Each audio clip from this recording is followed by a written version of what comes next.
So you know, when you're performing a calculation, you want to calculate a particular entry in Excel, you have to put equal to first, and put in the function, the name of the function, or we can just say the function name, which is sum. So sum. So you can see sum. As you do that, you now want to put the different ranges for the sum value you're working with, which we're working with order number. So I want to pick every record in this cell. So basically I'm just going to pick D to D, right, to select everything. So we're having an error here because we have an error value in the form. But what would aggregate function do? Let's see that.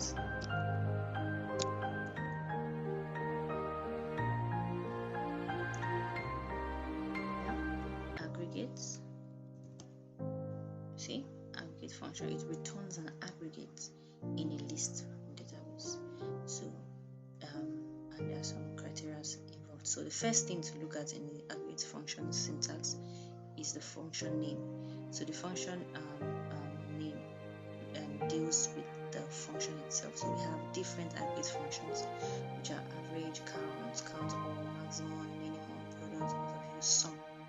So we have a lot of them, 19 aggregate functions. So we just want to work with sum. So sum is 9, number 9. So you can just type 9 to represent sum, right? So the next thing is looking at are the options. So what are the options?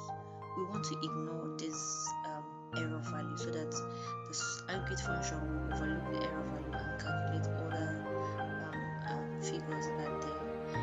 Probably we have a hidden cell, hidden row. Probably 11 is missing from here. We want to ignore all those things from the calculation. You can just pick whatever criteria. So we are going to ignore ignore error value. So then click on that. We have, and it falls under number 6. So the next criteria then will be the array. What array or range of reference are we performing this at? So D to D, the whole row here. That's what we're looking at. So when I perform this, I have a total. We can just make this okay. Yeah, let's remove the zeros. So we have 60,013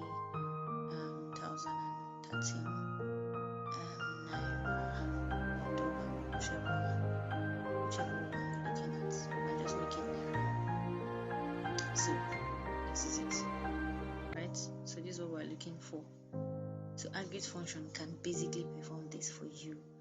It ignores error, ignores nested subtotal, ignores hidden rows, and many other criteria.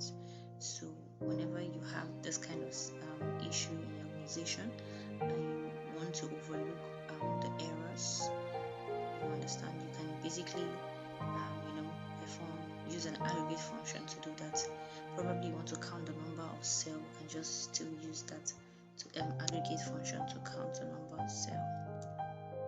The number of rows we have, or the total.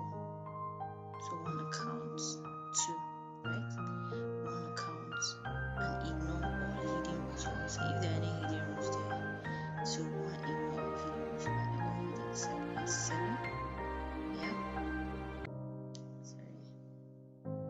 So the next thing to do is to pick the array. We're looking at the same array, column D. So we have 47 entry. So let's just scroll down to see. So we have 51 here, but we have a lot of errors here and probably hidden records.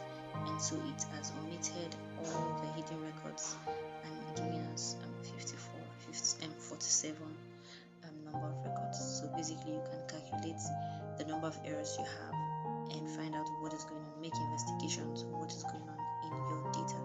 So thank you very much for this. I believe that you have learned a lot from this. I'll be dropping my next